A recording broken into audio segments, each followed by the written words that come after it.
Kabanata 881. Full Bloom Crimson. Hindi na napigilan ng babae ang kanyang emosyon. Ang mga luha ay umaagos sa kanyang mukha na parang talon habang mahigpit niyang hinawakan ang kahon sa kanyang mga kamay. Hindi siya nang ahas na buksan iyon dahil natatakot siyang mawalan siya ng kontrol. Tumabi si Tyr, hindi sigurado kung paano aaliwin ang umiiyak na babae. Nakatingin lang ito sa kanya hanggang sa kumalma ito. Matagal, ngunit sa wakas ay nakabawi ang babae. Kinuha niya ang singsing at isinuot sa daliri niya.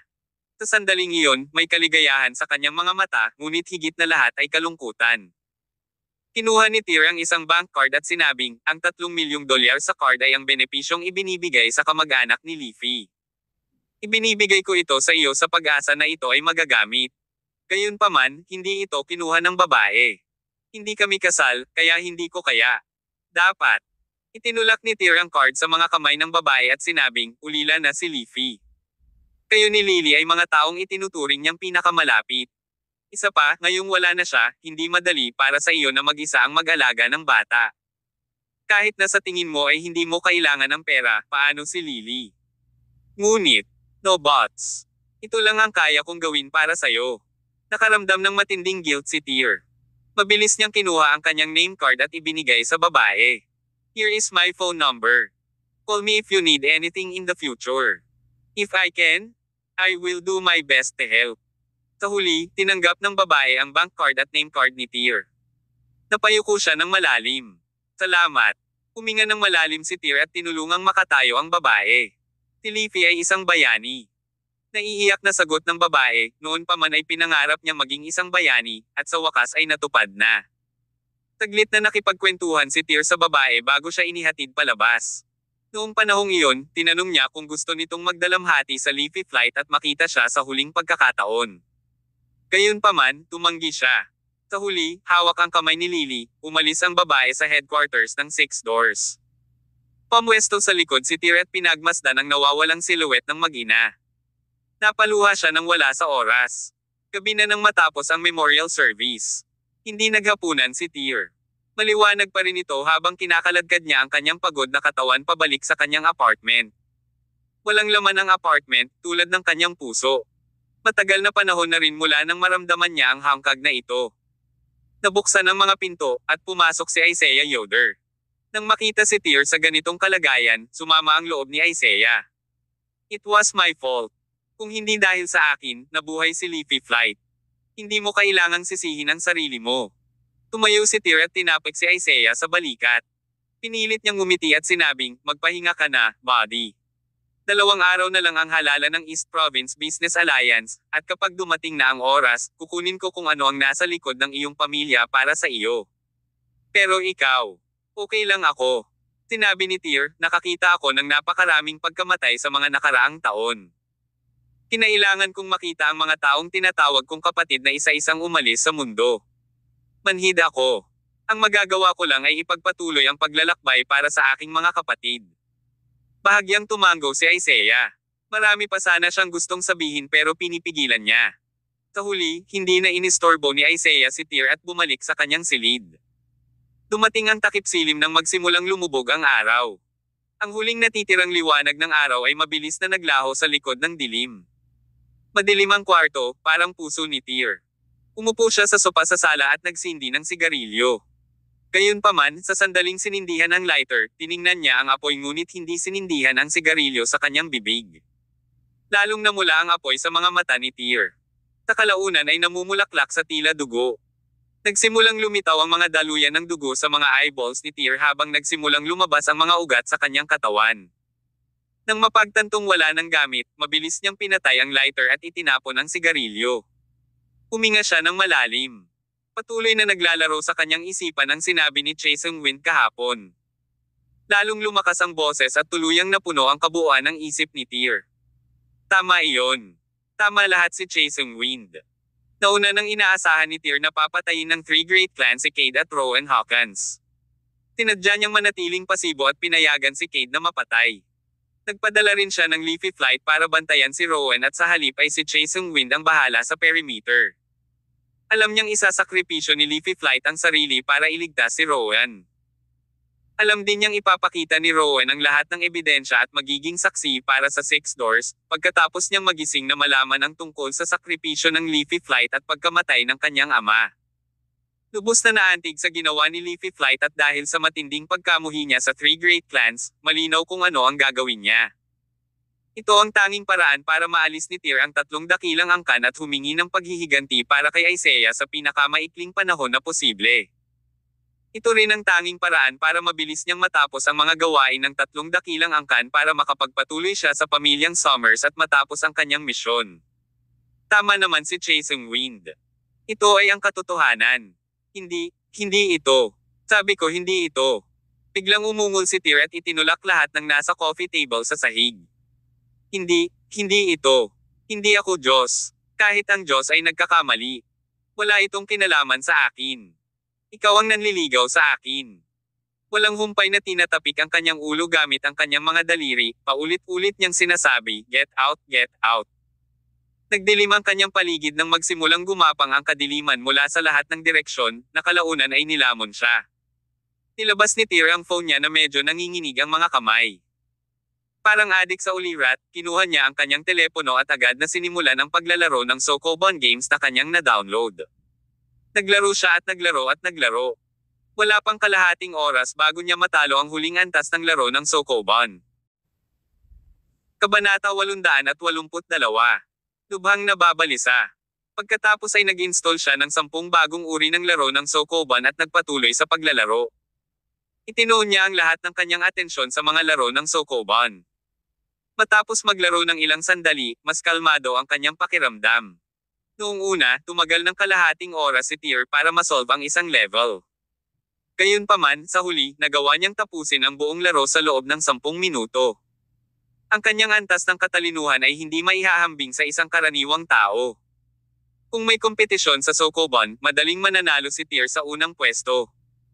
Sa loob ng wala pang 2 oras, nagawa ni Tyr na tapusin ang bawat larong Sokoban na magagamit. Ibinaba niya ang kanyang telepono at minasahe ang kanyang temples. Pagkatapos, bumangon siya at nagsali ng isang basong tubig para sa sarili. Pagkatapos ay pinatay niya ang lahat ng ilaw sa silid. Gusto niyang matulog ngunit hindi niya magawa. Pagkatapos ay pumunta siya sa kanyang kwarto, hinawi ang mga kurtina, at humiga sa kama. Nag-video call siya kay Winifred, mabilis na nakakonekta ang tawag. Sa kabilang dulo, lumitaw ang pamilyar na mukha ni Winifred. Tumingin siya kay Tyr at ngumiti, "Hubby, I miss you." The first thing she said was "Umushi," naramdaman ni Tyr na medyo kumirat ang puso niya. "Miss din kita, asawa ko." Ngumiti si Tyr kay Winifred. Pagkatapos ay hinalikan niya ito sa pamamagitan ng video. "Ano ang pakiramdam mo nitong mga ilang araw? Hindi ka ba komportable kahit saan?" "Hindi." Umiling si Winifred. "Lagi na lang akong sinisipa ng 2 brats na ito." Tumawa si Tyr at tumingin sa tiyan ni Winifred. Mahigit 5 buwan ang buntis si Winifred. Halatang kumakilam ang tiyan niya. Sa sandaling ito, gustong pakinggan ni Tyr ang mga sanggol sa sinapupunan ni Winifred at damhin ang kanilang mga galaw. "Asawa, ingatan mo ang iyong sarili habang wala ako sa bahay." Tumango si Winifred at sinabing, alam ko. Maraming tao sa bahay ang nag-aalaga sa akin. Okay lang ako, huwag kang mag-alala." "Tama, hubby, mukhang pagod ka. Okay ka lang ba?" As expected from his wife, walang maitago si Tyr kay Winifred. Ngumiti si Tyr at sinabing, "Marami lang akong kailangang asikasuhin, kaya pagod na ako." "Ayos lang. O tama, tungkol sa paggawaan ng kotse ng autumn field dito, na itatag ko na ang pabrika. Sa loob ng 2 araw, ang maaaring ipadala ng punong tanggapan ang mga tao upang simulan ang operasyon. Pagdating ng panahong iyon, makikipagtulungan ako sa isang pamilya na may kinalaman sa mga sasakyan sa Hilaga at palakasin ang ating sarili." Tumango si Winifred at sinabing, "Everything shall be according to your wishes. You must take care of yourself. Don't overwork. Huwag kang mag-alala, ayos lang ako." Tumango si Tyr. "Tama, tulog na ba si Blair? I'll ask her to come over." Tumayo si Winifred at tinawag si Blair na katatapos lang mag-shower. Sa sandaling kinuha ni Blair ang telepono mula sa kanyang ina, masayang sinabi niya, "Tatay." "Oo, Blair." Napatingin si Tyr kay Blair, biglang natunaw yung distress na nararamdaman niya. Marahil, kapag nakita niya ang mga taong pinakamamahal niya ay makakalimutan niya ang lahat ng kanyang mga alalahanin at kalungkutan. Iyon lang ang paraan para mapatahimik niya ang puso niya. Dad, nasaan ka? Anong ginagawa mo? I miss you. Sagot ni Tyr, dito ako nagwo-workout. Nami-miss ko na rin si Blair. Pagkatapos ko sa trabaho, babalik ako at magpapalipas ng oras sa iyo, okay? Dad, kailan ka matatapos sa trabaho? Kailan ka babalik? Natahimik si Tyr. Hindi niya alam kung kailan siya makakabalik. Malapit na, panawagan ni Tyr. Blair, remember to be a good girl at home. Makinig ka sa nanay at lolo't lola mo. Kung makulit si Blair, kailangan kong bumalik at parusahan ka. Biglang tumango si Blair at sinabing, Dad, I am a good girl. Hindi lang ako nakikinig kay mommy, lola, at lolo, nakikinig din ako kay tita and the rest. Pati si Dad, nanalo ako sa unang pwesto sa isang drawing competition. Sabi ni Blair bago siya tumakbo papunta sa kwarto niya. Dad, hayaan mo akong ipakita sa iyo ang aking drawing. Tumango si Tyr. Pagkatapos ay ipinagpatuloy niya ang pakikipag-usap kay Winifred. Sabi ni Winifred, Hobby, huwag kang mag-overwork sa sarili mo. Kung meron man, sabihin mo agad. Alam ko, mahal kong asawa. Tumango si Tyr. Tama, malapit ba si Lillian kay Blair kamakailan? Sagot ni Winifred, may trabaho na si second uncle, pero wala pang trabaho si tita, kaya lagi siyang nasa bahay. Dahil wala siyang magawa, kasama niya si Blair. Pinipili pa niya si Blair minsan sa kindergarten. Sigurado ka bang ayos lang? Tanong ni Tyr. Sagot ni Winifred, everything is fine. Rest assured, they have changed. It is all in the past now. Sige. Tumango si Tyr. Kahit anong mangyari, sila pa rin ang pamilya ni Winifred. Hindi sila mga taong nagtatanim ng sama ng loob. Dahil nagsisisi sila at handang baguhin ang kanilang sarili, bibigyan sila ni Tyr at ng iba pa ng pagkakataon. Sa oras na ito, tumakbo si Blair, hawak ang kanyang drawing. May 5 tao sa drawing. Ito ay isang simpleng pagguhit. Gayunpaman, sa isang 6 na taong gulang, ito ay kahanga-hanga. Tay, ikaw po ito? Si mommy, kuya, at ate. Lastly, ito po akong nakaskirt. Tinuro ni Blair ang drawing niya at nagpaliwanag kay Tyr. Nag-thumbs up si Tyr habang nakangiti at sinabing, Blair, ang galing mo. Tama Blair, nakipag-away ka ba sa mga estudyante kamakailan? Pagkatapos ng insidente kay Blair, may dagdag na inaalala si Tyr. Lalo na't naramdaman niyang may nangyari kanina, kaya nag-aalala siya kay Blair. Agad namang umiling si Blair at sinabing, Tay, naging mabuting babae ako sa paaralan. Maraming bata ang bata. Hindi kami nag-aaway. Buti naman. Blair is such a good girl. Come let daddy give you a smooch. Pagkatapos noon, casual na nakipag-chat si Tyr kina Winifred at Blair ng mas matagal. Sa huli ay ayaw masyadong maistorbo ni Tyr ang pahinga ni Winifred kaya ibinaba na nila ang tawag. Kabanata 883. Ang dugong lalaki sa bangungot. Sa oras na ito, 10:00 na ng gabi. Ang buwan ay mataas sa langit at nagniningning sa bintana sa Tyr. Ang buong silid ay napuno ng init at pagkakaisa. Pakiramdam ni Tyr ay kumalma ang kanyang puso, ngunit hindi pa rin siya mapakali. Pagkatapos ay tiningnan niya ang album ng kanyang telepono. Nasa loob nito ang mga larawan niya at ng kanyang pamilya. Tinitigan ni Tyr ang picture sa phone niya at ngumiti, saka siya nakaramdam ng antok at unti-unting nakatulog. Pagkatapos niyang matulog, binangungot si Tyr. Parang totoo ang lahat sa paligid niya sa panaginip. Parang may narinig siyang malakas na tunog. Agad siyang bumangon sa kama at pumunta sa bintana. Sa ibaba ay isang gulo. Daan-daang miyembro ng Six Doors ang may hawak na armas at nagtipon sa isang bakanting lupain sa malapit. Nakita niya si Zillian, Chasing Wind, Pon, at maging si Leafy. May hawak silang kutsilyo sa kanilang mga kamay at nagsisigawan habang sumusugod. Sa gitna ng karamihan, lumitaw ang isang lalaki na may hawak na isang malaking gintong singsing na kutsilyo. Payat ang lalaki. Puno ng lamig ang mga mata niya. Luke Mills. Walang kamalay-malay na sinabi ni Tyr ang pangalan ng lalaki kahit na hindi pa niya ito nakikilala. Sinabi sa kanya ng kanyang gut feelings na ang taong iyon ay si Luke. Si Luke ay hawak ang kanyang malaking gintong singsing na kutsilyo na parang isang manlalaban sa isang martial arts na pelikula. Iniwas niya ang talem, at sa isang iglap maraming miyembro ng Six Doors ang nahati sa kalahati. Natigilan si Tyr. Napuno ng sariwang dugo at hiyawan ang lugar.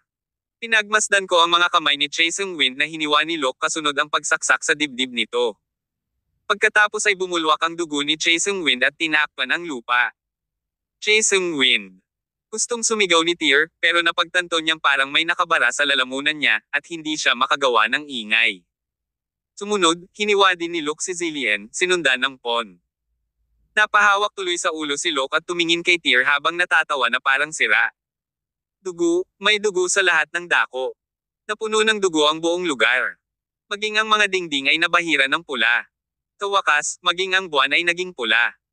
Ang buwan ay natatakpan ng isang makapal na layer ng dugo, at ang dugo ay dumudugo palabas sa kalangitan, na sumasakop sa buong kalangitan ng pula. Bang, bang, bang. Ilang putok ng baril ang narinig ni Tyr. Nakita niya tuloy na nakatingin sa kanya si Leafy nang biglang lumitaw ang ilang butas sa dibdib niya.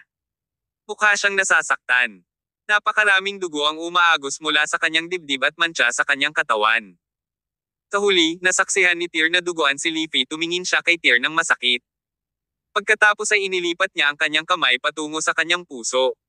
Ginamit ni Leafy ang kanyang kamay para hukayin ang kanyang dibdib at kunin ang kanyang puso. Sa huli, naging may kintab na singsing ang kanyang puso, na agad namang namula at nakakasilaw kay Tyr. Leafy, hindi. Wag. Sigaw ni Tyr sa puso niya.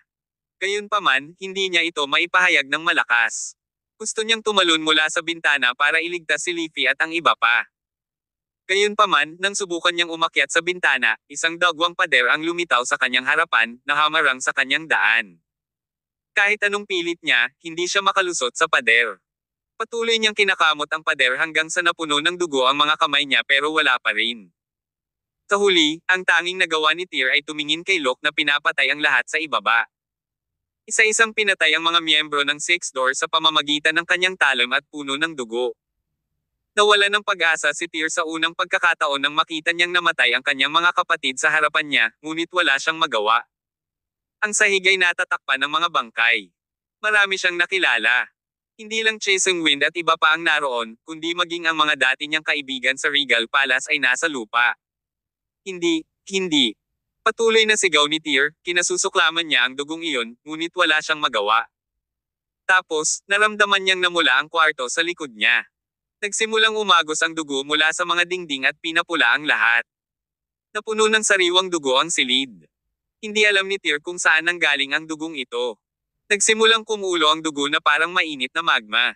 Pagkatapos, ang dugo ay naging isang pares ng mga kamay na humawak sa leeg ni Tyr. Hindi siya makahinga. Sa likod ng dagwang mga kamay, isang figure ang lumitaw. Unti-unting nag-transform ang figure bilang isang tao. Napansin ko na ang lalaking duguan, ang lalaking nakahawak sa kanyang leeg, ay kamukhang kamukha niya. Galit na galit siyang umuungal na para bang ipinapakita kay Tyr ang kanyang masamang panig. Bitawan mo ako. Umuumbok ang mga ugat ni Tyr. Galit siyang umungol at sinuntok ang duguan. Habang sinuntok niya ang dibdib ng lalaki ay ramdam niya ang sakit sa kanyang puso. Sa sandaling ito napagtanto ni Tyr, ang dagwang lalaki ay kasama niya. Ang dugong nakapaligid sa kanya ay ang kanyang dugo, mula sa kanyang dibdib. Si Tyr ay nakaramdam ng pagkasira at galit.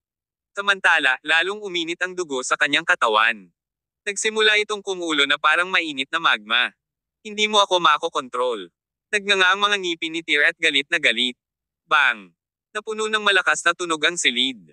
Sa huli, nagawang suntukin ni Tyr ang ulo ng dagwang lalaki. Nagsimulang maglaho ang dugo sa paligid ng silid, kasama na ang dagwang buwan. Bumalik ang lahat sa dating katahimikan. Pumangon na si Tyr sa kama. Ang suntok na ibinato niya ay nabasag ang pader sa likuran niya. Nababalot na ng pawis ang kanyang katawan. Hindi niya maiwasang mapasinghap. Parang totoo ang bangungot. Kabanata 884. Berserking Blood. Pagkaraan lang ng mahabang panahon, natahimik ang puso ni Tyr. Gayunpaman, nire-replay pa rin ng isip niya ang bangungot. Hindi niya maiwasang isipin iyon. Bakit ito nangyayari? Pulong ni Tyr sa sarili. Hindi niya maintindihan ang nangyayari. Pumangon siya sa kama at nagtungo sa banyo. Nilagyan niya ng tubig ang bathtub at pinasok ang buong ulo niya dito. Gusto niyang huminahon gamit ang pamamaraang ito. Hanggang sa malapit na siyang malagutan ng hininga ay dahan-dahan niyang inangat ang ulo mula sa tubig. Habang pinagmamasdan ni Tyr ang sarili sa salamin, may kakaiba siyang naramdaman. Paulit-ulit na lumalabas sa kanyang isipan ang mukha ng duguan sa kanyang panaginip. Dahil ba sa dugo sa katawan ko? Lumingon si Tyr at napatingin sa pader na nasuntok niya. Nabigla siya. Kahit na may kapangyarihan si Tyr na sumabog sa isang konkretong pader, magiging mahirap ang pagsuntok ng butas sa dingding. Hindi nasira ang pader. Ito ay isang butas lamang. Kahit na madali itong isalansan ng mataas, ang pagkuha ng isang piraso ng mabilis ay hindi isang bagay na madaling gawin. May butas sa dingding. Gayunpaman, hindi gumuho ang pader. Imposibleng gawin ito ni Tyr nang matauhan siya. Gayunpaman, nagawa niyang gawin ito noong siya ay nananaginip. Ano ang ibig sabihin nito? Nangangahulugan ito na ang suntok ni Tyr ay lumampas sa kanyang limitasyon. Ito ay ang parehong pakiramdam niya ng labanan ni Tyr at kay Sachin dati. Matapos masira ni Sachin ang kanyang limitasyon, parang kumukulo ang dugo ni Tyr, at nadagdagan ang kanyang lakas sa pakikipaglaban para patayin si Sachin. Gayunpaman, sa oras na iyon, may kontrol si Tyr. Gayunpaman, ngayong gabi, walang kontrol si Tyr sa kanyang sarili. Bakit ito nangyayari? Pinulupot niya ang kanyang mga kamay sa kanyang ulo. Nakaramdam siya ng kawalan. Lalo na nitong nakaraang 2 araw, nakaramdam na ng panganib si Tyr. Pakiramdam niya ay may kung anong kasamaan sa kanyang kaluluwa na unti-unting lumalabas sa kanyang katawan. Pagbalik niya sa kwarto, kinuha niya agad ang phone niya. Ang mundo ay isang misteryosong lugar, tulad ng karanasang nararanasan natin sa buhay. Halimbawa, kapag ang taong tatawagan mo sa telepono ang unang tumawag sa iyo. Nang tumunog ang telepono, nagulat si Tyr. Agad niya itong kinuha. Professor Mark. Greetings, Mr. Summers. It must be midnight where you are. I am sorry to call you this late. Forgive my rudeness. Agad namang sumagot si Tyr, hindi, Professor Mark, hindi mo ako inistorbo. Tatawagan lang sana kita. Talaga. Bahagyang nabigla si Professor Mark. Pagkatapos ay nagsalita siya ng mataimtim. Mr. Summers, may naramdaman ka bang kakaibang pagbabago sa katawan mo, o baka hindi ka mapakali minsan? Oo, tama ka, Professor Mark. Agad na sinabi ni Tyr kay Professor Mark ang nangyari nitong nakaraang 2 araw at tungkol sa bangungot niya. Matapos makinig sa Tyr, tumahimik si Professor Mark. Pagkaraan ng mahabang panahon, sa wakas ay sinabi niya, Mr. Summers, gumawa kami ng dagdag na eksperimento sa sample ng dugo na ibinigay mo sa amin. Kumuha din kami ng libu-libong sample ng dugo mula sa blood bank para ikumpara sa iyong dugo. Sa kalaunan, gumamit pa kami ng isang espesyal na paraan upang pagsamahin ang iyong mga selula ng dugo sa iba pang mga selula ng dugo. Sa huli, nakakita kami ng nakakatakot na issue. Biglang umayos ang gulugad ni Tyr. Hindi niya maiwasang magtanong, ano ang nalaman mo? Sumagot si Professor Mark, nalaman namin na ang iyong mga selula ng dugo ay may mataas na rate ng pag-atake sa iba pang mga selula. Pinagsama-sama namin ang libu-libong iba't ibang mga sample ng dugo at inihalo ang mga ito sa iyong dugo. Pagkaraan ng 1 linggo, napagtanto namin na ang iyong sample ng dugo lamang ang natitira sa test tube. Yung iba, nawala, o sa halip ay nilamon. Puno ng hindi makapaniwala ang tono ni Professor Mark. Mr. Summers, after these experiments, we found out that your bloodline is special. Baka magalit pa ang isang tao. Pwede mo bang ipaliwanag pa? We are still experimenting and researching. This will take a long time. Ito lang ang meron tayo sa ngayon, sagot ni Professor Mark. Gayunpaman, kung gusto mong mag-eksperimento pa kami, kailangan namin ang iyong bone marrow. Siyempre, kung tumanggi kang ibigay ang utak ng buto mo. Malayo, makakahanap ka ng kaparehong bloodline at makakuha ng katulad na bone marrow para saliksikin natin. Kailangan bang may kaugnayan sa akin? Tanong ni Tyr. Sinabi ni Professor Mark, ang pinakamaganda ay ang pinakamalapit na kamag-anak, o ang iyong mga kapatid o ang iyong mga anak. Iyon ay dahil, mula sa dugo ng iyong anak na babae, naniniwala kami na ito ay espesyal na namamana na dugo. Bahagyang tumango si Tyr. Malinaw, hindi niya makuha ang bone marrow ni Blair ngunit mayroon siyang 2 pang posibleng kandidato. Ang isa ay ang kanyang ama, si Draco, at ang isa ay ang kanyang kapatid na si Kirin. Nang pumasok sa isip ni Tyr ang ideyang ito ay bigla siyang tumawa. Laging sina Draco at Kirin ang gusto ng bone marrow ni Tyr. Gayunpaman, hindi niya naisip na ito ay magiging kabaligtaran sa pagkakataong ito. Tinisikap ko ang aking makakaya.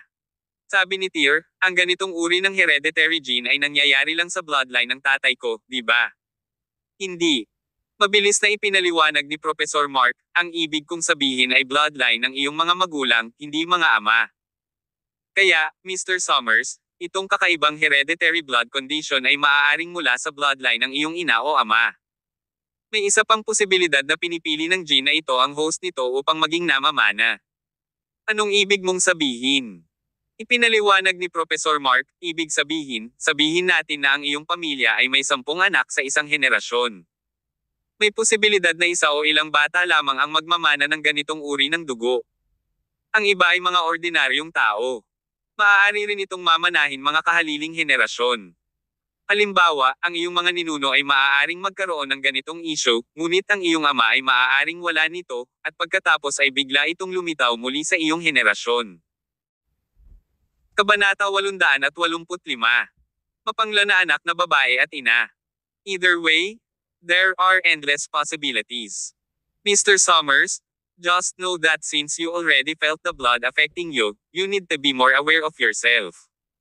Some of the blood cells in your body are the berserk type, while some are. Ang mga normal na selula ay malamang na kontrolin ang sitwasyon noon, gayunpaman, tila ang nagngangalit na dugo ay nagsisimulang lumunin sila. Pagkatapos na lumunin ang mga normal na selula, ano ang mangyayari? Tanong ni Tyr nang makaramdam siya ng lamig sa kanyang gulugod. Sa katotohanan, kahit na hindi niya itanong ang tanong na ito, naitanong na niya ang sagot sa kanyang ulo. Nakakakilabot. Maingat na sagot ni Professor Mark, ito ay hula ko lamang.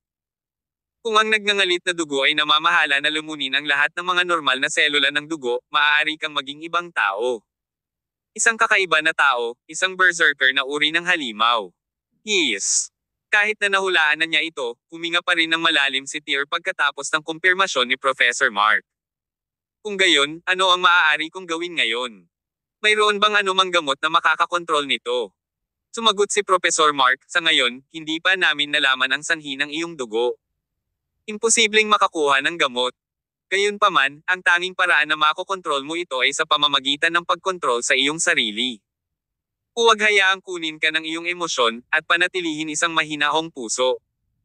Huwag magalit dahil ang pagkagalit ay makakaapekto ng malaki sa dugo sa iyong katawan. Alright, remember the Sokoban game one told you to play? Biglang tanong ni Professor Mark. Kaya iyon ang dahilan kung bakit palaging naglalaro si Tyr ng mga laro ng Sokoban. Hindi niya iyon libangan. Ito ay dahil maraming beses na nagngangalit si Tyr sa ibang bansa, kaya hinanap niya si Professor Mark. Si Professor Mark ay hindi lamang isang biology expert kundi isang psychologist din. Ipinakilala niya si Tyr sa mga laro ng Sokoban. Nakatulong ito sa kanya na pakalmayan ang kanyang puso at mag-concentrate sa paglimot sa lahat. Dahil dito, napigilan niya ang sarili mula sa pagngangalit. Oo naman, Professor Mark. Tumango si Tyr. I've always been playing it. However, I realized that it's too simple now. Bago pa man ako makapag-concentrate, nakumpleto ko na silang lahat. Nawalan ng pag-asa si Tyr sa sinabi niya.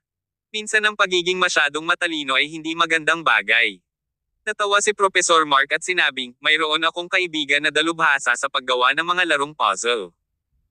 Sa loob ng 2 araw, hihilingin ko sa kanya na gumawa ng 100 super hard na antas ng Sokoban, mga laro ng maze, at maging ang larong Rubik's Cube. Mag-email ako sa iyo ng mga laro kapag handa na sila.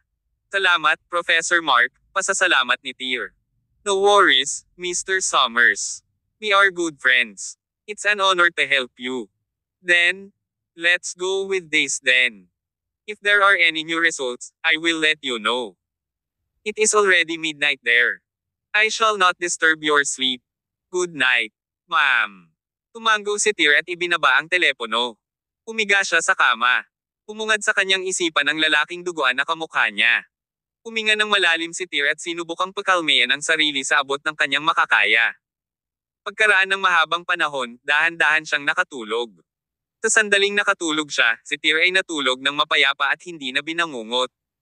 Madaling araw, sa loob ng isang gusali sa Graza City. Isang babae ang nag-iimpake ng kanyang mga gamit sa isang simpleng bahay na may 3 silid habang nakatayo sa tabi niya ang isang batang babae. Ma, kailangan ba talaga nating umalis sa lugar na ito? Nakaawang tumingin ang batang babae sa kanyang ina na may luhang mga mata. Pinuhat ng babae ang bata at sinabing, Lily, dadalhin ka ni nanay sa isang bagong lungsod at sisimulan muli ang ating buhay, okay? Ang babaeng ito ay fiancé ni Leafy, habang ang batang babae ay si Lily. Ma, susundan ba tayo ni Tito Leafy? 4 na taon lang si Lily, kaya hindi niya alam na patay na si Leafy. Noong una, ang babae ay hindi nakatulog buong gabi at sa wakas ay napatahimik ang kanyang puso, ngunit sa sandaling sinabi ito ng batang babae, hindi niya napigilan ang kanyang damdamin at nasira. Tumulo ang mga luha sa kanyang pisngi na parang ulan. Habang umiiyak siya, mas lumalakas siya. Kulat na tiningnan ng batang babae ang kanyang ina at sinabing, Nay, ano po? Bakit po kayo umiiyak? May nagawa bang mali si Lily? Mom, don't cry. It's Lily's fault. Hindi na magagalit si Lily kay mama. Gayunpaman, hindi napigilan ng babae ang sarili at lalo pang umiyak. Nay! Nay! Hinailan ng batang babae ang damit ng babae, patuloy na sumisigaw at tumatawag sa kanya. Maya-maya pa ay natahimik na ang babae. Ngayon ang araw na orihinal na mag-propose si Leafy sa kanya. Nagkaroon siya ng masamang unang kasal, kaya naisip niya na sa wakas ay magiging masaya siya. Gayunpaman, ang lahat ay nawala ngayon. Wala na ang tanging lalaking maaasahan niya. Lily, alis na tayo. Pinuhat ng babae ang maliit na girl. Ayaw na niyang manatili pa rito dahil marami siyang alaala rito. Nais niyang umalis sa lungsod na ito kasama ang kanyang anak na babae. Iwanan ang nalulumbay na lupaing ito at magsimulang muli. Gayunpaman, sa sandaling ito, may tunog sa labas ng pinto. May biglang bumukas ng pinto, at may pumasok na grupo ng mga lalaki. Ang pinuno ay isang lalaking nasa katanghaliang gulang na magulo ang hitsura na mukhang palpak, habang sa tabi nito ay isang lalaking nasa 30s na mukhang magulo rin ngunit mataba. Sa likod nila ay isang grupo ng mga binata. Hindi sila mukhang mabuting tao. Zahir, ayon sa kasunduan, ang babae at bata ay sa iyo habang ang pera ay akin. Ito ay binibilang-bilang pagbabayad ng utang ko sa iyo. Bago sila pumasok, sinabi ng magulugay sa mataba na tinatawag na Zahir. Tinulyapan ng mataba ang lalaki at sinabing, Zaki, you sure are heartless. This is your biological daughter, but you're willing to give her na lalayo. Ano ang magagawa ko sa isang bata? Natigilan si Zaki saglit, saka tumawa. Kung ayaw mo sa bata, fine, but the money is mine. We agreed to this from the beginning, don't fight me. Kabanata 886. Save my mom. Nagkibit balikat si Zahir at sinabing, ako ang young master ng isa sa malalaking pamilya sa Graza City. Hindi ako makikipagtalo sa iyo tungkol sa ilang libong dolyar. Kailangan ko lang ang babaeng ito. Ang fiancé ni Leafy ay hindi itinuturing na isang internasyonal na kagandahan, ngunit siya ay isang magandang babae pa rin. Kahit hindi siya nag-makeup o nagbihis, maganda pa rin siya. Kaya, bago niya nakilala si Leafy, maraming guys ang sumubok sa kanya. Gayunpaman, pagkatapos ng tulong ni Leafy, tinanggihan niya silang lahat. Itong mataba sa harap niya ay isa sa mga lalaking iyon. Si Zaki ay ang kanyang dating asawa, ang biological na ama ni Lily. Si Zaki ay hindi lamang isang adik sa pagsusugal. Siya rin ay isang adik sa droga. Ni minsan ay hindi niya inaako ang responsibilidad ng isang asawa o ama. Isa siyang ganap na nasisiraan ng utak. 2 taon na ang nakalilipas, dahil sa pagkalulong sa sugal ni Zaki, naubos niya ang lahat ng kanilang pera at gusto niyang ibenta ang anak at asawa. Habang siya ay nagsusugal, nakilala niya ang mataba na ito at nais niyang ibenta ang kanyang asawa sa kanya. Noon, may pagnanasa na si Zahir sa babaeng ito. Nagtulungan silang dalawa at handang atakihin siya. Gayunpaman, nagawa silang pigilan ni Leafy sa huling sandali, at sa huli, nabigo ang kanilang plano. Si Leafy ay isang pinuno ng 6 Doors. Hindi sila nang ahas na abalahin ang anak na babae at ina. Mula nang mamatay si Leafy, ang mag-inang mag-ina ay nagmana ng malaking halaga ng pension money ni Leafy. Nagsimulang kumilos ang dalawang ito. Gusto ni Zaki ang pera habang ang matabang si Zahir ay gusto ang babae. Natakot ang babae at si Lily, nanginginig nang makita silang papasok. Napatingin sila sa kanila nang may takot habang patuloy silang umaatres. Zaki! Anong ginagawa mo? Ang pinakamalaking pagkakamali ng babaeng ito sa buhay ay ang pakasalan ang si Zaki na ito, kaya sa mata ng babaeng ito, isa siyang brute. Tumawa si Zaki at sinabing, ibigay mo. Iabot ang ano. Haha. Siyempre yung pension money ni Leafy. Simula nung namatay siya, ibibigay na sana sa'yo ng $6 yung pension money niya. Narinig ko na sa iba, nasa kamay mo yung card na may pension money. Iabot mo sa akin at tahimik na sundin si Zahir. Si Lily naman, pwede ko siyang ipadala sa orphanage. Mahirap paniwalaan kung gaano kasama ang lalaking ito na gumawa ng ganitong uri ng desisyon at sabihin ang mga salitang ito. Ito ang kanyang biological na anak na babae. Paano niya sasabihin iyon? Agad na nagalit ang babae at sinabing, Zaki ang brute mo. Siya ang biological na anak mo. At saka, bakit kita bibigyan ng pension money ni Leafy? Haha, ano ito? Biglang nagalit si Zaki. Tumugod siya at sinampal ang babae. You are still my wife. 2 taon kang natulog kay Leafy. So, hindi ko ba dapat kunin ang pera? Naghiwalay na tayo. Hahaha. I've never signed the divorce paper so you are forever my wife, sabi ni Zaki habang hinahawakan ang bag niya na sinimulang halukayin. Tinubukan ng babae na ibalik ang kanyang bag, ngunit hinawakan siya ni Zaki sa kanyang buhok. Sa sandaling ito, sumugod si Zahir at sinipa si Zaki. Sabi niya, you, don't touch my woman. Paano ko siya paglaruan kung may galos ang maganda niyang mukha? Hehe. Sorry, Zahir. Sorry. Mukha namang minion si Zaki. Sa sandaling ito, nakita niya ang card sa bag. Pagkatapos ay kinumpirma niya ang mga numero sa likod ng card. Lubos na masisiyahan. Ahaha, mayaman ako. Zahir, magsaya ka. I'll take my leave now. Tinapon ni Zaki ang bag ng babae sa tabi at nakangiting tumakbo palayo. Nagpanik ang babae. Gusto niyang habulin siya. Gayunpaman, hinawakan siya ng 2 lalaki sa tabi ni Zahir. I beg you. I beg you to let me go. I beg you. Umiyak ang babae at nagmamakaawa kay Zahir, puno ng takot ang mukha. Gayunpaman, umiling si Zahir. Ibinente ka na sa akin ng asawa mo, kaya akin ka na. Kunin mo siya. Kinaladkad ng 2 malalakas na lalaki ang babae palabas. Patuloy siyang nagpupumiglas.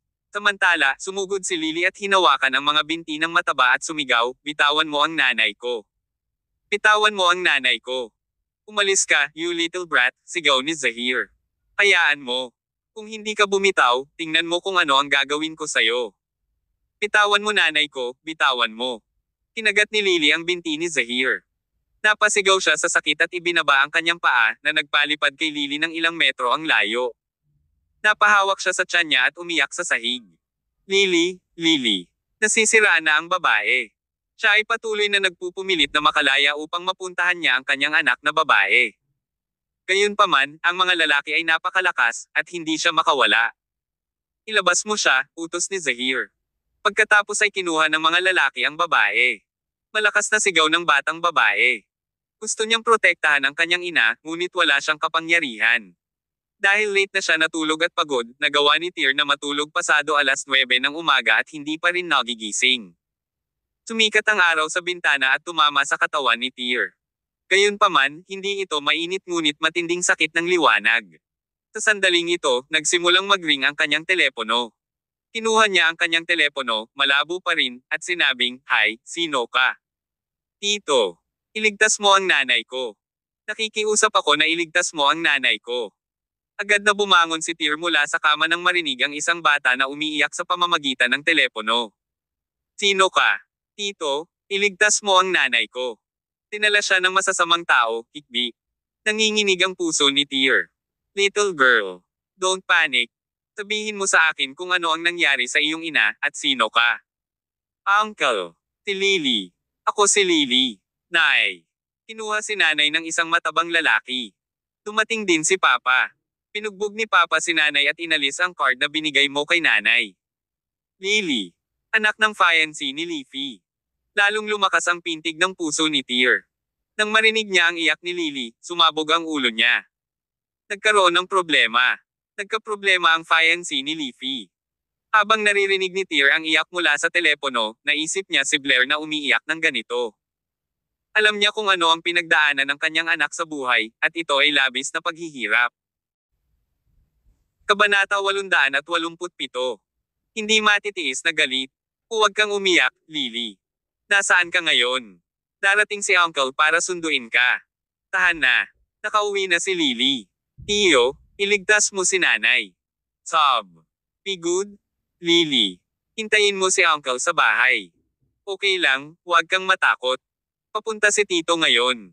Hindi ibinaba ni Tear Summers ang telepono at patuloy na nakabukas ang pagsasalita.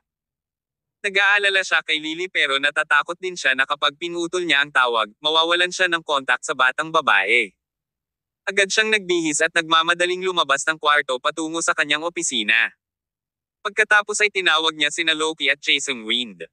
Makalipas ang ilang minuto, sumugod si Loki, na nakatira din sa apartment ng 6 doors. Ano ang wrong, Gate Master? Labis na madilim ang mukha ni Tear. Halos hindi niya mapigilan ang pagkabalisa sa loob niya. Stay on the call with Lily. Where is her house? Magpadala ng mga tao doon ngayon din. Narinig din ni Loki ang sigaw ni Lily sa kabilang linya. Agad siyang nagalit. Naiintindihan, Gate Master. Walang sabi-sabi, agad na tumakbo si Loki sa tirahan ni Lily. Tina Loki at Leafy Flight ay mabuting magkaibigan. Kaya, alam niya kung saan nakatira si Lily.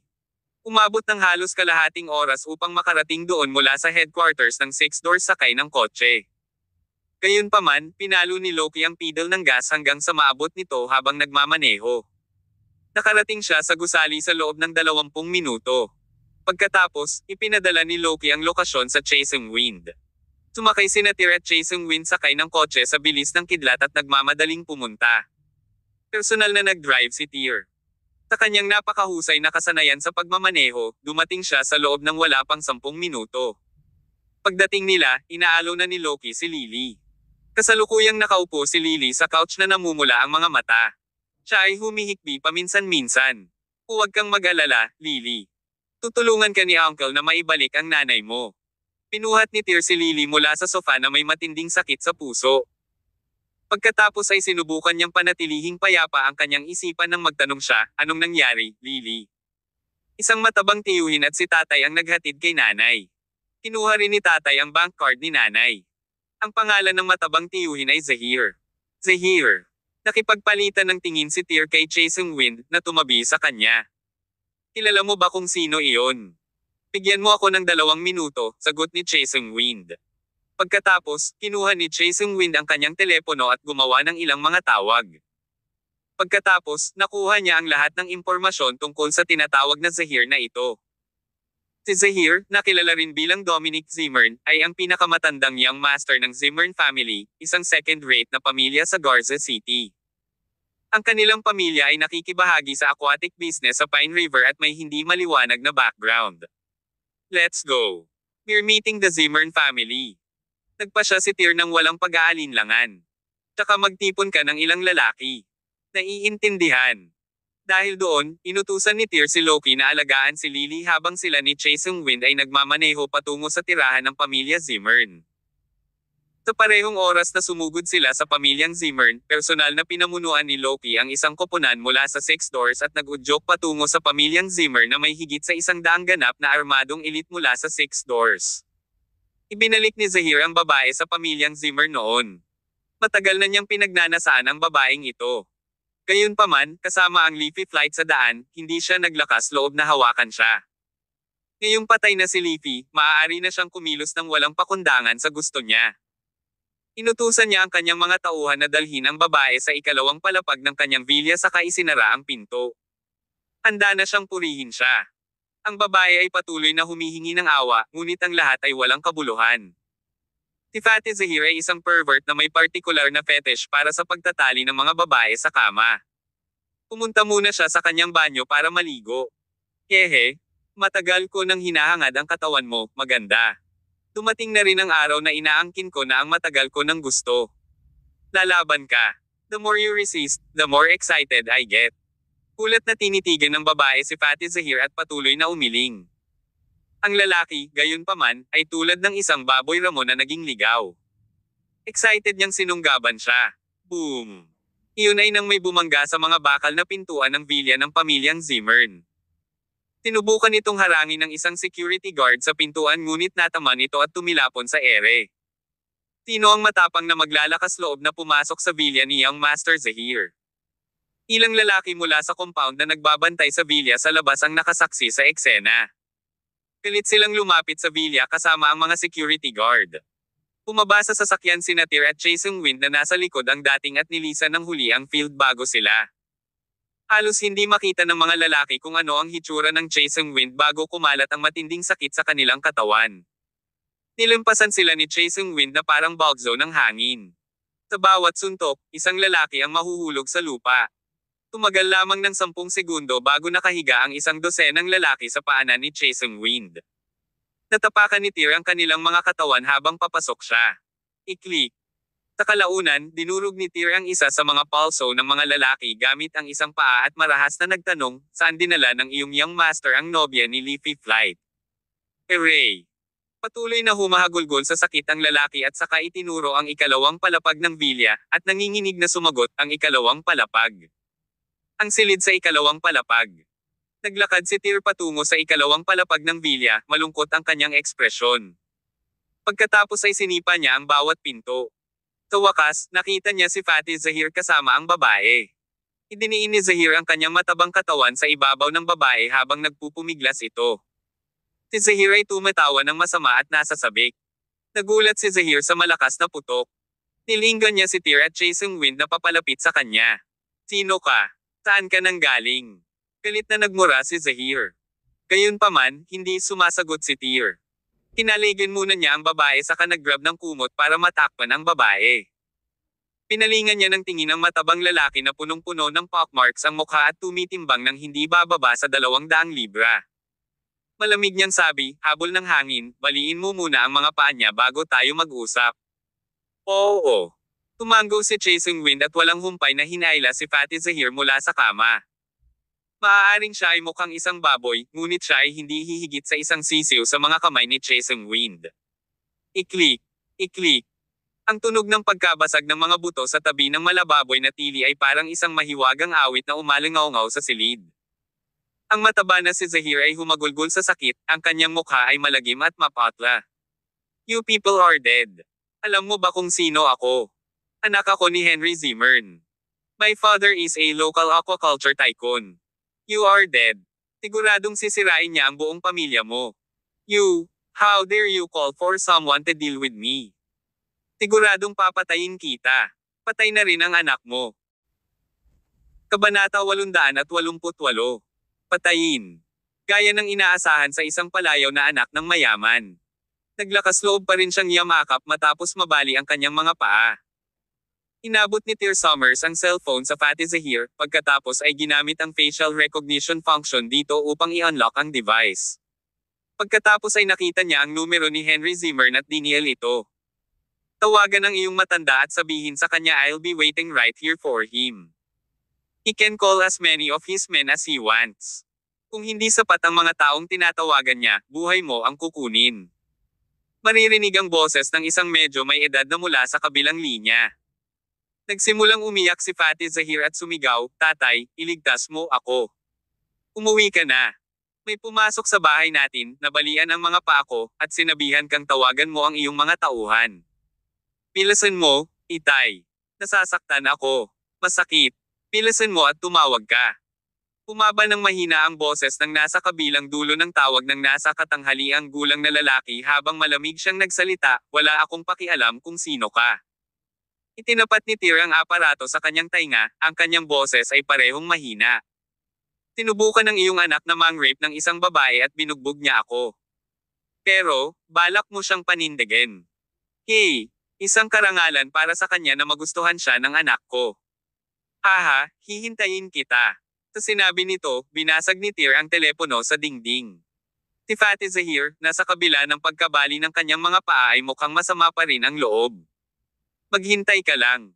Siguradong mamamatay ka sa miserableng kamatayan. Lumuhad ka kung matino ka. Patayin mo siya. Nag-relay si Tir kay Chae Seung-win habang inaakay niya ang babae palabas ng kwarto. Nagulat si Chae Seung-win. Seryoso ka ba, Gate Master? Sabi ko, patayin mo siya. Naiintindihan, Gate Master. Tila natakot si Chae Seung-win sa nakikita ng mga mata ni Tir. Para siyang nakatitig ng diretso sa mga mata ng kakaibang nilalang. Inilabas ni Tyr ang babae sa kwarto at pinaupo at nagpagaling sa gulat. Pagkatapos ay binuhusan niya ito ng isang baso ng maligamgam na tubig at ipinaalam sa kanya na may nagbabantay kay Lily sa ngayon at hindi na niya kailangang mag-alala. Nanginginig pa ang mga kamay ng babae habang tinatanggap ang baso ng tubig. Salamat. You're welcome. Ito ang dapat nating gawin. Iyon ay kapag ang isang kumpanya ng mga itim na kotse ay nagmaneho sa villa. Bumukas ang pinto ng kotse at lumabas sa sasakyan ang mga lalaking may hawak na armas. Ang pinuno ay isang nasa katanghaliang gulang na lalaki na may mabangis, masungit na mukha. Siya si Henry Zimmern, ang ama ni Dominic Zimmern, at ang pinuno ng pamilyang Zimmern. Anak, you've got a lot of guts to put a hand on my son. Asan ang anak ko? Ibalik mo siya sa akin, tapos baliin mo ang sarili mong mga paa. Kung hindi, sisiguraduhin ko, mamatay ka dito ngayon. Galit na lumapit si Henry na sinundan ng 12-dosenang alipors. Nagsimula siyang umungol nang pumasok siya. Anak mo, napangiti si Tyr ng masama. Papayagan kitang makipagkita sa kanya sa lalong madaling panahon. Dahil doon, sumigaw si Tyr sa itaas na palapag, chasing wind. Boom! Isang sobra sa timbang na bangkay ang nahulog mula sa ikalawang palapag at tumama sa lupa sa napakalakas na kalabog. Sa sandaling iyon, tumahimik ang silid. Kulat at hindi makapaniwalang napatingin ang lahat sa bangkay ni Fatih Zahir. Walang inaasahan na ang dalawang lalaki ay magiging napakalupit para kunin ang young master ng pamilya Zimmern. Anak ko, nasisiraan na si Henry. Tumugod siya sa katawan ni Fatih Zahir at napaungol sa sobrang sakit. Ibinaling niya ang kanyang ulo para titigan si Tyr, namumula ang kanyang mga mata. Ikaw, pinatay mo talaga ang anak ko. Ay, sisirain talaga kita. Bahagyang umungol si Tyr at sinabing, iligtas mo ang pamalo, sirain mo ang bata. Ang iyong anak ay isang peste na karapat-dapat na mamatay. Ikaw. I want you to die. I want you to die. Haha, you can't kill me? Dismissive na sagot ni Tyr. Balita ko gray ang background mo, pero hindi ko alam kung paano mo ikumpara kay Master Hugh Quad mula sa East Province. Ano? Master Hugh Quad. Natigilan si Henry. Ang kanyang mga tauhan ay, gayon din, nalilito. Bago si Hugh Quad ay pinahintulutan ng 6 doors sa East Province, nagkaroon ng maraming problema. Ngunit pagkatapos bumagsak si Hugh, ang mga talento tulad ni Henry Zimmern ay sumibol na parang kabute pagkatapos ng ulan. Noong nariyan pa si Hugh Quad, ang mga taong ito ay parang mga nakababatang kapatid. Ahaha, patay na si Hugh Quad. Anong silbi ng pangalan niya para takutin ako? Akala ni Henry ay si Hugh ang sumuporta kay Tyr. Nang bumagsak sa kapangyarihan ng isang maimpluwensyang tao, nagkahiwa-hiwalay ang kanyang mga tagasunod. Takot si Henry kay Hugh noon, pero ngayong namatay na siya, paano pa kaya siya matatakot dito? Gayunpaman, nagulat si Henry sa sumunod na pangungusap ni Tyr. Namatay si Hugh Quad sa kamay ko. Ano ang halaga mo? Ano? Namutla ang kutis ni Henry. Ikaw. Ipinagpatuloy ni Tyr, ito ang kasintahang bayani ng 6 doors. Ang iyong anak na walang pinagkaiba sa isang baboy ay talagang nangahas na ay patong ang kanyang mga kamay sa kanya. Sabihin mo sa akin. Sa tingin mo, karapat-dapat ba siyang mabuhay? And you? Relying on your family's influence for your son to engage in lawlessness. I see you're no better. Ako na ang haharap sa buong pamilya mo ngayon. Nagbago ang ekspresyon ni Henry. Sa sandaling iyon, 12-dosenang pulang kotse ang pumasok sa Zimmern family villa. Bumukas ang mga pinto ng sasakyan. Daan-daang mga lalaking nakaitim na suit ang nag-file sa ilalim ng pamumuno ni Zillian. Nagulat ang ilang lalaking naruroon habang namutla si Henry. Dumating si Zillian bago si Tyr at magalang na binati siya ng mga katagang gate master. Ikaw ang gate master ng 6 doors. Si Henry ay parang nakaharap sa isang multo. Pakiramdam niya ay binagsakan siya ng langit sa sandaling iyon.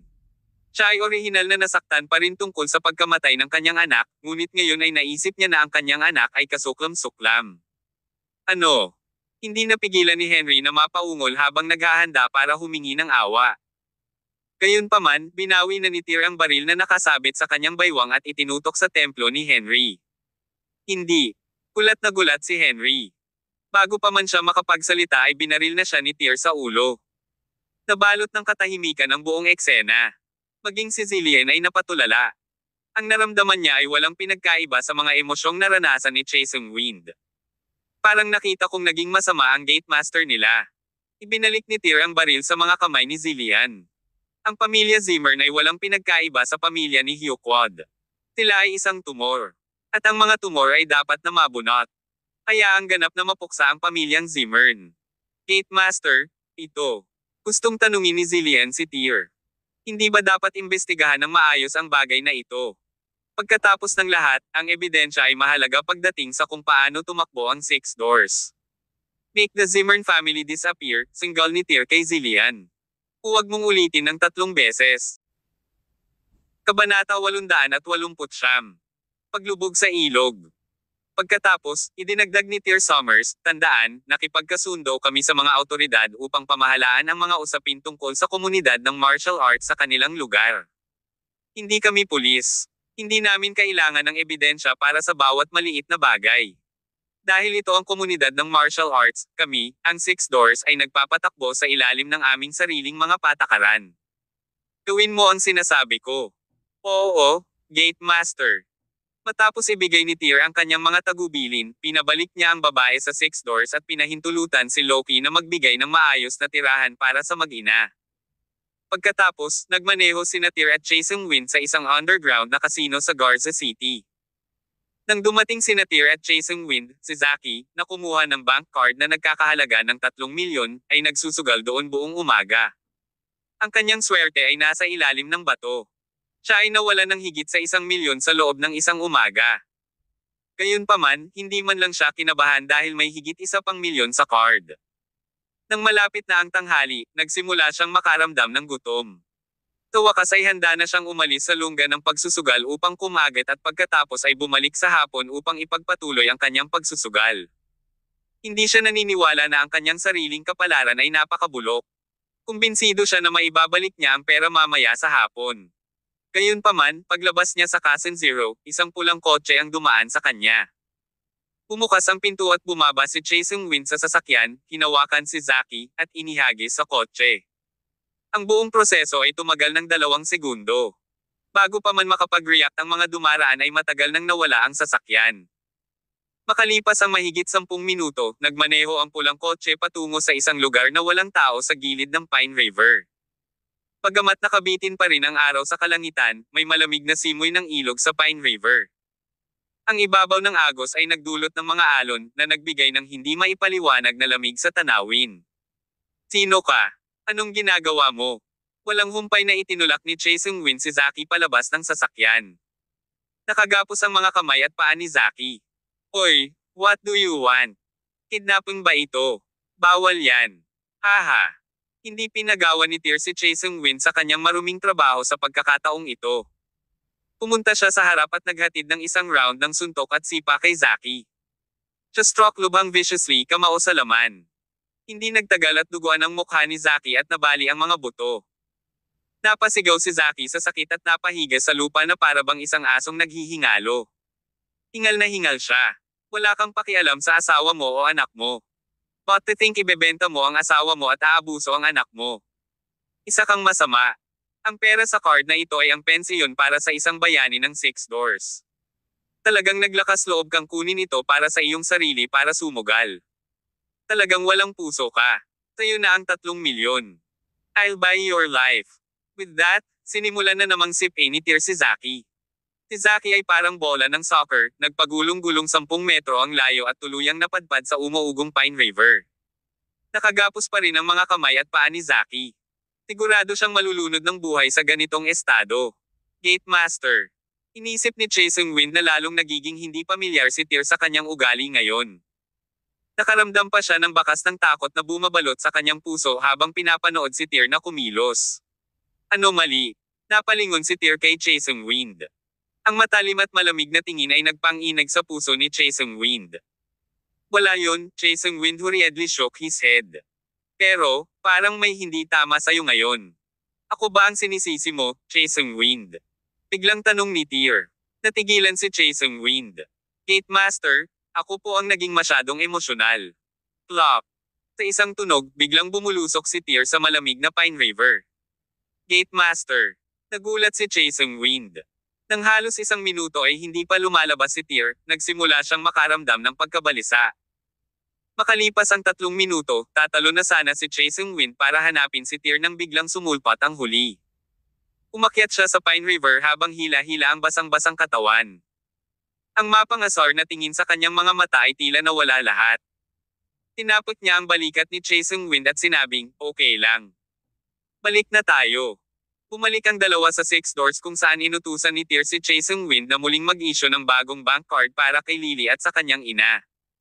Hindi na siya muling bumisita sa kanila. Sa tuwing makikita niya ang mga ito, isang imahe ni Winifred at Blair ang pumapasok sa isip niya. Walang pinagkaiba ang sitwasyon ni Winifred at Blair kung ikukumpara kay Lily at sa kanyang ina noong hindi pa ito umuwi mula sa ibang bansa. Lahat ng ito ay makakaapekto sa emosyon ni Tyr. Kaya, hindi na siya muling pumunta sa kanila. Gayunpaman, paulit-ulit niyang inutusan si Loki na dapat niyang alagaan ang mag-inang duo.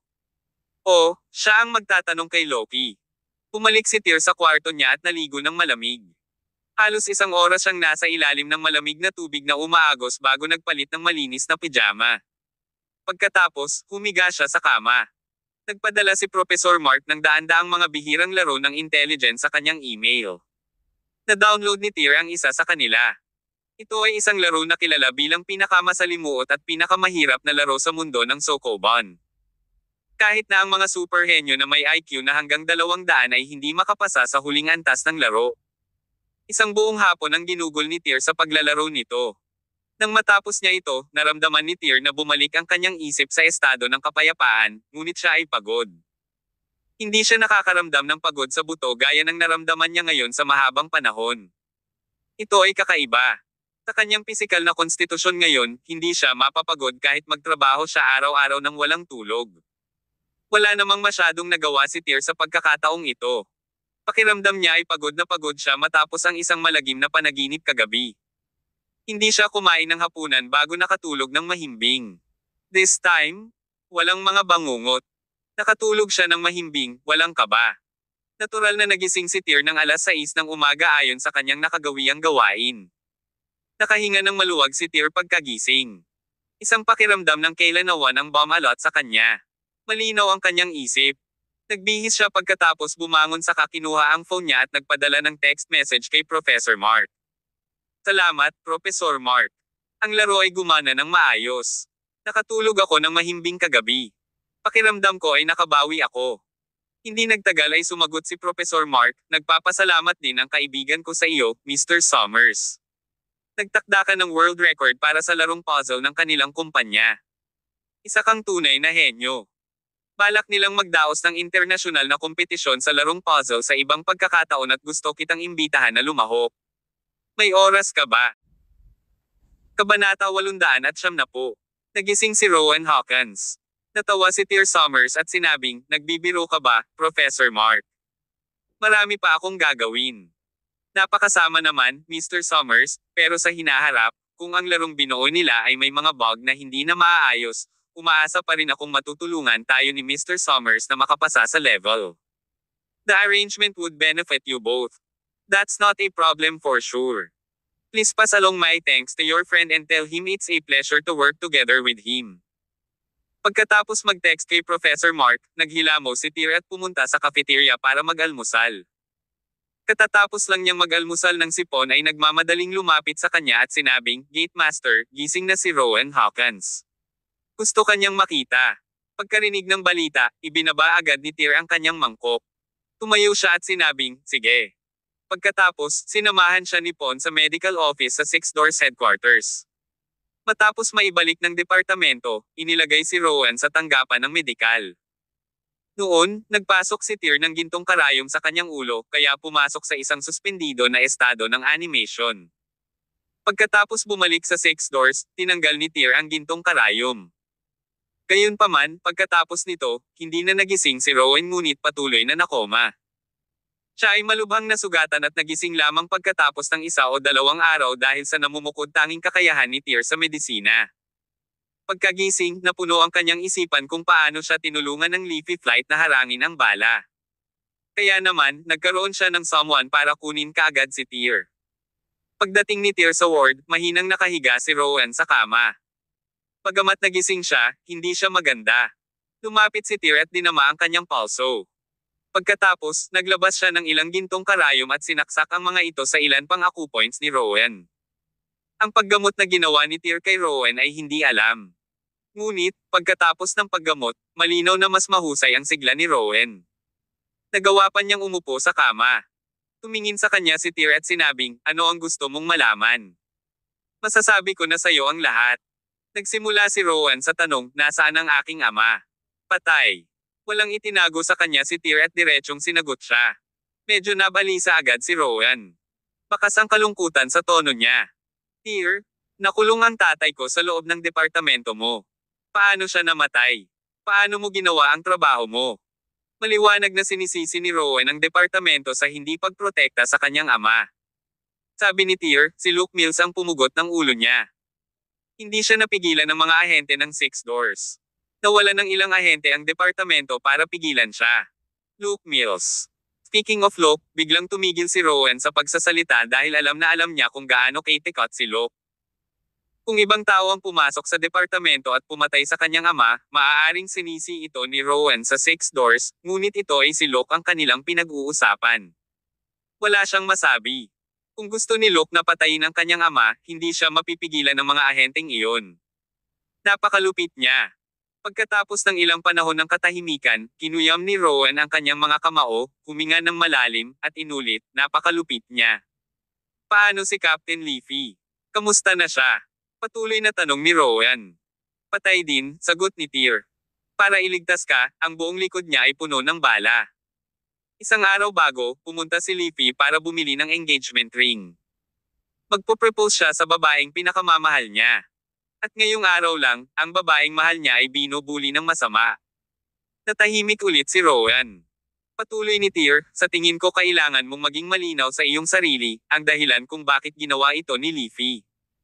Hindi mo siya kaibigan, ngunit tungkulin niyang iligtas ka. Ngayon, pinatay ng 3 dakilang pamilya ang iyong ama. At, noon, nabali mo ang mga paa ng isang miyembro ng pamilya Yoder, at ngayong pinutol ko na ang isang kamay mo, ang score ay itinuturing na naayos na. Tumangala si Rowan kay Tyr at pinaikit ang kanyang mga mata, "So, gusto mong iabot ko ang ebidensya ng 4 great clans na umuusig sa pamilya Yoder, di ba? At tulungan din kita bilang suspect turned prosecution witness." Tama. Walang pag-aalinlangan na tumango si Tyr. Hindi ba't ang dahilan kung bakit si Luke at ang iba ay sabik na patayin ka, at ang iyong ama ay natatakot sila dito?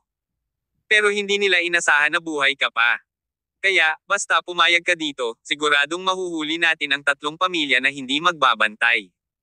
Huminga ulit ng malalim si Rowan na parang nag-iisip. Hindi naman nagmamadali si Tyr. Nakatayo lang siya sa gilid, tahimik na naghihintay sa huling sagot ni Rowan. Pagkaraan ng mahabang panahon, sa wakas ay sinabi ni Rowan, "Gusto kong makita si Isaiah Yoder." Pagamat medyo nagulat si Tyr, hindi niya tinanggihan ang kahilingan at agad na tinawag si Isaiah. Hindi nagtagal ay nakarating na si Isaiah sa medical room. Sa mga araw na ito, naging abala siya sa paghahanda para sa muling pagkabuhay ng pamilya Yoder. Gayunpaman, nang matanggap niya ang tawag mula kay Tyr na gustong makita siya ni Rowan, ibinaba niya ang lahat ng gamit at agad na sumugod. Sa pagtingin kay Rowan sa kanyang sickbed, ang pagkamuhi ni Isaiah sa kanya ay bahagyang nawala. Kung tutuusin, natanggap na ng pamilya ni Hawkins ang parusang nararapat sa kanila. Patay na si Cade Hawkins, at nabali ang kamay ni Rowan. Ang pinakamahalagang bagay ay kailangan pa rin nila ang kanyang tulong para sa susunod na hakbang. Kaya, para sa higit na kabutihan, hindi dapat maging mahirap si Isaiah kay Rowan. "Ano ang gusto mong sabihin sa akin?" Tumingin si Isaiah kay Rowan at nagtanong. Hindi nagpatalo si Rowan sa paligid ng bush. Sabi niya, "I do. Magkaroon ng maraming ebidensya ng 4 na dakilang pamilya na umuusig sa iyong pamilya Yoder sa aking mga kamay. Ang aming mga pamilyang Hawkins, Hanson, at Foster ay gumawa ng ilang bagay ng magkasama sa nakalipas na 2 taon. Maaari rin akong magbigay ng ebidensya. Bukod dyan, willing din akong maging saksi para sa iyo, pero ang gusto kong malaman, pagkatapos kong gawin ang lahat ng ito, pakakawalan mo ba ako?" Sa kalaunan, nag-aalala si Rowan sa kanyang kaligtasan kahit tumango si Tyr at nangako na pakakawalan siya, nagdududa pa rin siya. Nang nangako si Isaiah na bibitawan ang kanyang galit sa kanya, siya, si Rowan, ay maaaring magkaroon ng pagkakataong mabuhay. Sa oras na ito, hindi nagdalawang isip si Isaiah at sumagot, basta handa kang tumulong. Pagkatapos maayos ang usapin, mabibigyan ka namin ng halaga para makaalis ka sa Garza City. Sigurado ka ba? Tanong ni Rowan. Sumagot si Isaiah, ako, bilang isang miyembro ng pamilya Yoder, ay palaging tumutupad sa aking pangako. Sige. Tumanggo si Rowan at sinabing, maaari akong tumulong sa inyo, ngunit sana ay maunawaan ninyo ang dahilan kung bakit ako, si Rowan Hawkins, ay handa na gawin ito. Pinatay ni Locke ang aking ama, at pinrotektahan ako ni Leafy sa kapinsalaan ng kanyang buhay. Sa wakas, ito ay dahil ikaw, Isaiah, ay handang palayain ako. Wala sa mga iyon ang mahalaga, sabi ni Tyr. Just let us know what you need to do, anytime. Also, you need to rest well. Mamaya, bibigyan kita ng panibagong treatment para masigurado na buhay ka at kicking the day after tomorrow sa East Province Business Alliance Election Conference.